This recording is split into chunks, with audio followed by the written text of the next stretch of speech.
This is MJ. I'm an author, I'm an artist, I'm an analyzer. You can find all my work at mjmunoz.com. Welcome to Red Panda Report. This time I'm going to be talking about Red Panda Adventures episode 23, The Hidden Door. Here's the copy for the episode written by Greg Taylor, who's the writer and director of Red Panda. When you put on a mask and fight for what's right, secrets are your stock and trade. They protect you and those around you from those that would seek to end your quest for justice.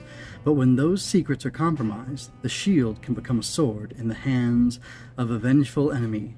What will happen when that moment comes for our heroes, when the mask slips just a little, and what fury will come crashing through the hidden door? This episode was originally aired May 19, 2007, and like I said, is written and directed by Greg Taylor, as all the Red Panda episodes are. And I don't really have much to say about this episode. I just finished listening to it a little bit ago, and it's a great episode. It's a lot of fun. I was impressed by how much of the beginning of the episode, which is probably the first 8 or 9 minutes, and it's only a 23 or 24 minute episode total, is focused on these crooks, these criminals, and what they're doing. And it was very interesting because it allowed the audience time to just listen and hear what was going on with these crooks. Now, one of them, Jacob something, he's kind of a good guy. He's a guy that Kit knows, and he recognizes her because she's in the lair and she takes off her mask.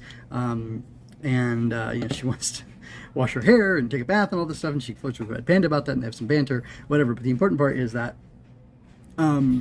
it allows, before you see Jacob in the lair and knowing who they are and having a gun in him and all this other stuff, you get to spend some time with him as a character, and you realize that he's kind of been pushed into a life of crime, or he feels like he doesn't have any other options left, so this is why he's choosing a life of crime. You find out in the interaction that he has with Kit that he's actually a locksmith by trade, but his locksmith business went under. This is during the Great Depression, and that explains that. And the idea of a lot of people will talk about Batman and they'll kind of mock it, and they'll say like, oh, if Bruce Wayne just dedicated his money to helping people find jobs, or doing, prison prevention or criminal justice reform or whatever, then you wouldn't need him to dress up in bat costume and bat armor and beat people up with his bat fists and his, batarang and all that stuff. And it's like this weird, indulgent, rich man power fantasy type thing. And I have kind of thought that that's an interesting argument at times, but the more I thought about it and the more time has passed, I realized, no, that's probably not true. And actually, somebody who is a comics reviewer, Perch by name, he's actually an interesting guy. He's on, he's on his own side, and he's on the side of entertainment. He wants comics to be entertaining. And I recently heard him talking about this, Batman should do this, and he says there's a bunch of citations that you could point to in the comic books where Bruce Wayne is doing all this stuff with the Wayne Foundation or whatever to help people and to help things be okay. And kind of the primary existence of Batman is to fight these super criminals or super villains and things like that. And I would say that's kind of true of Red Panda. We get to see charitable things done with Red Panda with this Jacob character. He even talks about finding him work in another city, honest work that he could do somewhere else. And they're kind of debating because he knows who Kit is, and therefore he knows who Red Panda really is. So he's one of a few people that we meet in an episode that realizes Red Panda is actually this rich guy who lives in Toronto. And the connection, I don't know that it often comes through Kit. One guy, he just unmasked himself to him. He pulled off his domino mask, and he could see him. He was a guy who was a member of the Club Macaw. He was desperate. He was working with Jack Rabbit from episode 3 or so of Red Panda Adventures. And anyway, so we get this, kind of interesting. All of that is to say that Batman gets attacked in this method, saying if he would just help poor people, then there wouldn't be criminals. And that's could be true in some ways, but again, there are things in the comic books that are definitely that disprove that for Batman. For Red Panda, we do know that he does give to charitable causes, that he, as his alter ego, he takes money and gives it to good causes, but then also as Red Panda and Flying Squirrel, in the body of this episode, they talk about how they pulled in like $500,000 that people were willing to pay, criminals were willing to pay to get rid of Red Panda and Flying Squirrel. And if he offered $100,000 as Mad Monkey, which he did, then that means that the others offered $500,000, so it was like around $600,000 to go kill them. And they take that and they give it to like every charity, every poorhouse in the town or something, I think is what Kid said. And that's really cool. That's a great idea.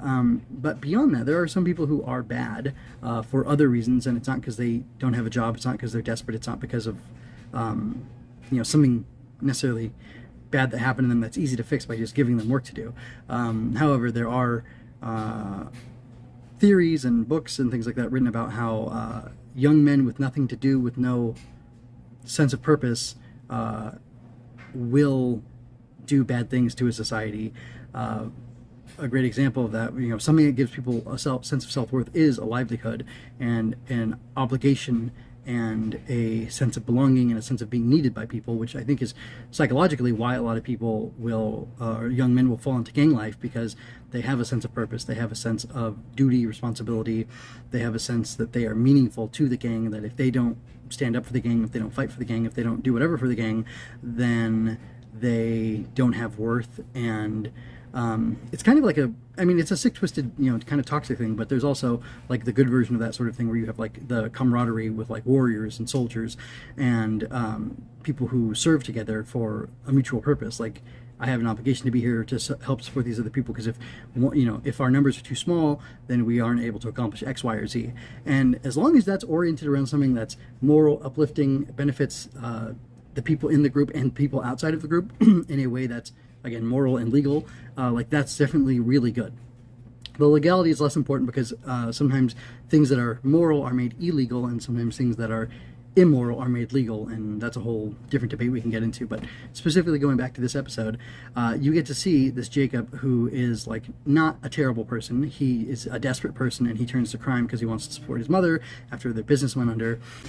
And I think his sister too, he's helping support. I don't know what her deal is, but whatever. He says she needs help, and that's what he's doing this for. And Kid's telling him, like, yeah, that's not right. Like, even though that's your situation, you're desperate, you shouldn't be doing that. You should be doing the right thing because it's right to do, not because it's easy to do. And if everybody, if it was easy to do the right thing, then everybody would do it. Nobody would be bad, and I wouldn't need to wear this mask. I wouldn't need to be fighting crime. That's not how it would be. We would be in a much better world, a world operating on a much higher level. And anyway, all that's really cool and really fun to think about, like the social dynamics behind these things, and it's like kind of fun to deconstruct superhero type things. But then you get awesome stuff happening, like in this episode. What happens is that they are willing to work with Jacob. He's willing to have his mind. Well, no, there's the other guy. That's where Lenny comes in. So Lenny's the other guy who was working with them, who was kind of like softer, and I can't remember the name of the real hard guy, the real tough guy. So it was like the guy who's desperate and just barely tiptoeing into being a criminal, a guy who's like, he's been a criminal for a while, but he's like not a horrible person. He's just kind of like misguided. And then there's like a real bad guy, and he's the one who's trying to lead this party of gangsters and criminals to sorry, gangsters, lawbreakers, thinking about the Shadows opening. Anyway, he's trying to lead these people to go assassinate Red Panda and Flying Squirrel, and I think he's already figured out who the guy is. So he's like, yeah, this rich guy, I want to off him, so he's a real bad character. He's he's a corrupting negative force, and that's not good, obviously. So this guy's like a hardened criminal. He's a bad person. He's evil, and he needs to be dealt with. So the way that they deal with him is they hypnotize one of his partners, and then he gets hypnotized too, and he thinks, because the Red Panda is a master of disguise, that the Mad Monkey is there as well, and Mad Monkey, Red Panda as Mad Monkey, whips up all these criminals into pooling their money together and then going to the wrong place and calling the cops ahead of time to get them all whisked away. And that was a really clever plan, really cool. I love Christopher Mott's performance as Mad Monkey. It's fantastic. And I don't know, I love, like, there's like a magic to the fact that I know that both of the guys were there and both of them were doing the voice performances, but like, just thinking about Red Panda impersonating Mad Monkey and then revealing himself to be the Red Panda is lots of fun. And I love that he really nails the kind of language Mad Monkey would use. Like, he sounds like he's Mad Monkey, obviously, because Greg Taylor is the writer of both of them, and he knows exactly what voice to use for the Mad Monkey, and then he has Red Panda use that same exact voice. I mean, it's a little too perfect, it's a little inauthentic, but like this is superhero stuff where people have got static shoes and gliding membranes, and Red Panda and Flying Squirrel are immune to their own knockout gas, which he uses to knock out all these criminals and get them all arrested. So like Golden Claw gets arrested again. I couldn't recognize all the other voices, but there were a few characters in there who's, we've definitely heard the voices of the actors before, if not those exact characters, those gangster or criminal characters or whatever. Golden Claw excluded. But yeah, that was a lot of fun, and I love just like the turn of the line. Someone asked him, like, "What's so funny?" He's like, "Oh, you wouldn't get the subtleties of this joke, whatever." And it sounds so much like what Mad Monkey would be saying, and then he switches over to Greg Taylor's voice, and he says, like, "I'm not the Mad Monkey, I'm the Red Panda, and this is a gas grenade." And then he, ostensibly throws it, and you hear the hissing of the gas grenade, and the cops are coming in, and people are yelling as they're falling down because they can't, they don't have any immunity to the knockout gas. And it's just like a real fun, like, I don't know. It's funny because like I was waxing all philosophical about crime and criminal justice reform and how do we deal with that in a real sort of sense. And then I'm laughing because it's so fun and entertaining and like delightful to think of all these criminals going down and then getting thrown into jail. So I don't know. It's funny. It's great superhero adventure. It's a lot of fun. Like, you can think about it if you want to and like really be, moved by it and pondered or whatever. But then you can also just enjoy the spectacle of it, which I totally do and totally did, and it was lots of fun. So anyway, stick around for more weekly Red Panda adventures. And I would love to hear your thoughts on these shows as well.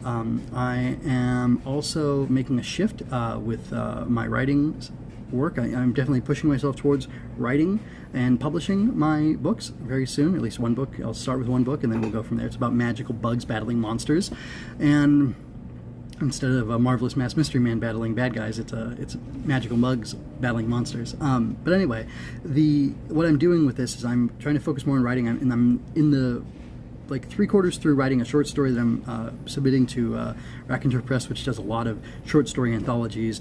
This is a Weird West story where I have my magical bugs go into the Old West and have an adventure, just one of them actually, and it's like a real Western, which is pretty cool. But then there's this magical bug in it and these magical spider things, and anyway, it's a lot of fun. So far I'm having a lot of fun writing it, and I'm hoping people have fun reading it, and I'm hoping it'll make it in this book and I'll make some scratch off of that and I can invest that more into my writing. But what I'm getting at is, in addition to Red Panda Adventures, you can also hear me talk about stories. I'm going to be doing that with increasing frequency, talking about middle grade stories, a bunch of them, talking about classics and modern middle grade stories over on Fortress Fiction, which you can find linked here at mjmunoz.com.